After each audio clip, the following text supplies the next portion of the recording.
Good morning students. मैं doctor Maya Agarwal, assistant professor SPC government college Ajmer. आज हम बीमा की विशेषताओं के बारे में देखेंगे। जो हमारा टॉपिक है आज, नेचर ऑफ इंश्योरेंस। पिछले लेक्चर में हमने बीमा के बारे में देख लिया था कि बीमा से हम क्या समझते हैं। तो हम देखें तो बीमा एक तरह से जोखिम से बचने का एक साधन है, या बीमा एक ऐसी व्यवस्था है जिसमें समान प्रकार की जोखिम से घिरे हुए व्यक्ति बीमाकर्ता या बीमा कंपनी को कुछ अंशदान देकर एक फंड या कोष का निर्माण कर लेते हैं। और जब बीमा करवा लेते हैं तो बीमा के कारण अगर किसी व्यक्ति को हानि होती है तो उस हानि में से क्षतिपूर्ति का भुगतान कर दिया जाता है। तो बीमा एक तरह से जोखिम से बचने का एक माध्यम या साधन माना गया है। अब हमारा जो टॉपिक है बीमा की विशेषताएं या बीमा की प्रकृति, तो इसके लिए हम कुछ बिंदुओं पर आज चर्चा करते हैं। तो इसमें नंबर 1 है हमारे पास जोखिम से सुरक्षा। जोखिम से सुरक्षा का आशय है कि बीमा का जो उद्देश्य है जोखिम से सुरक्षा प्रदान करना है। बीमा करवाकर व्यक्ति अपनी संपत्ति की को होने वाली क्षतिपूर्ति या व्यक्ति अपने जीवन का बीमा करवाकर जोखिम से बच सकता है और आर्थिक सुरक्षा प्राप्त कर सकता है। अगला बिंदु है हमारा जोखिम को बांटने की विधि। बीमा, क्योंकि बीमा एक ऐसी विधि है क्योंकि उसमें अनेक जोखिम से घिरे हुए अनेक व्यक्ति बीमा करवाते हैं, तो इस कारण से व्यक्तियों की जोखिम आपस में बढ़ जाती है। और बढ़ने के कारण जब एक व्यक्ति को हानि होती है तो सभी व्यक्ति ने जो फंड इकट्ठा किया है, जो कोष का निर्माण किया है बीमा कंपनी ने, उसमें से उसका भुगतान कर दिया जाता है। तो कहने का आशय है बीमा जोखिम को बांटने की एक विधि है, क्योंकि इसके अंतर्गत एक बड़ी संख्या में लोग मिलकर किन्हीं एकांकी व्यक्तियों की जोखिम को अपने कंधों पर ले लेते हैं। इसी तरह से अगर हम देखें तो बीमा एक अनुबंध है, क्योंकि अनुबंध होता है तो उसमें एक प्रतिफल होना भी अनिवार्य होता है और 2 पक्षकार होना अनिवार्य है। तो बीमा में बीमा कंपनी और जो व्यक्ति बीमा करवाता है 2 पक्षकार होते हैं, और प्रतिफल उसका प्रीमियम माना गया है जो कि व्यक्ति जोखिम से बचने के लिए बीमा कंपनी को अदा करता है। तो इसलिए बीमा को एक अनुबंध भी माना गया है। अगली बात जो हमें ध्यान रखनी है वो है बीमा एक सहकारी व्यवस्था है। सहकारी व्यवस्था का आशय है जिसमें कि एक सबके लिए और सब एक के लिए मिलकर सहकारिता की भावना से कार्य करते हैं। तो ऐसी स्थिति में बीमा को एक सहकारी व्यवस्था भी माना गया है जो किसी विशेषता बताता है। इसी तरह से अगर हम देखें तो बीमा कुछ सिद्धांतों पर आधारित है। जैसे कि बीमा जब हम करवाते हैं तो बीमा के हमें सिद्धांतों का ध्यान में रखना है। जैसे परम सद्विश्वास का सिद्धांत कहता है कि जब आप बीमा करवाते हैं तो आपको हर बात जो बीमा करने या न करने के निर्णय को प्रभावित करती है आपको स्पष्ट रूप से बतानी चाहिए। आपको किसी भी तरह की बात को छुपाना नहीं चाहिए। इसी प्रकार जो व्यक्ति बीमा करवाता है उसका बीमा की विषय वस्तु में बीमा योग्य हित होना अनिवार्य है। बीमा योग्य हित का आशय है कि बीमा करवाने से उस व्यक्ति को आर्थिक लाभ हो रहा है और वो नहीं करवाएगा तो उसको आर्थिक हानि की संभावना हो जाती है। तो इसलिए बीमा करते समय परम सदस्य सिद्धांत, बीमा योग्य हित का सिद्धांत, जो कुछ सिद्धांत बताए गए इनको हमें ध्यान में रखना है और प्रत्येक बीमा करवाने वाले से आशा की जाती है कि वो इन सिद्धांतों का बड़ी ध्यानपूर्वक पालन करें।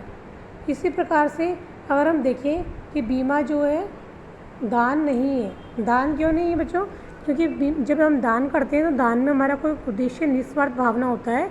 हम उसको पुण्य कमाने के उद्देश्य से या किसी की मदद के उद्देश्य से करते हैं, लेकिन बीमा का उद्देश्य क्या है? जोखिम से आर्थिक सुरक्षा प्राप्त करना, और उसमें हम प्रतिफल भी दे रहे हैं क्योंकि प्रीमियम माना गया है। इसलिए बीमा जो है दान नहीं है। इसी प्रकार से बीमा जुआ भी नहीं है। जुआ यानी गैम्बलिंग। जैसे जुआ जब व्यक्ति खेलता है तो उसमें वो रिस्क स्वयं क्रिएट कर रहा है, क्योंकि पता है जुए में आप हार सकते हो। ठीक है, तो जो बीमा है वो जुआ नहीं है, क्योंकि बीमा में जानबूझकर रिस्क उत्पन्न नहीं की जाती है, बल्कि जो वर्तमान में रिस्क हो सकती है उसके लिए आप सुरक्षा पाने के लिए बीमा करवाते हो। अगली बात जो हमें ध्यान रखनी है, केवल शुद्ध जोखिमों का ही बीमा। यानी जब व्यक्ति बीमा करवाता है तो उसकी केवल जो प्योर रिस्क उसी का बीमा होगा, क्योंकि बीमा लाभ कमाने का साधन नहीं है। यदि उस पर लाभ की संभावना होती है तो उसका बीमा नहीं किया जाएगा। यानी जहाँ पर हानि की संभावना है, जोखिम की संभावना है, उसी का बीमा किया जाएगा। इस तरह से बीमा केवल शुद्ध जोखिमों का ही किया जाता है। इसी तरह से अगर हम देखें तो बीमा में हमें ये ध्यान रखना है कि घटना के घटित होने पर ही आपको भुगतान की राशि मिलेगी।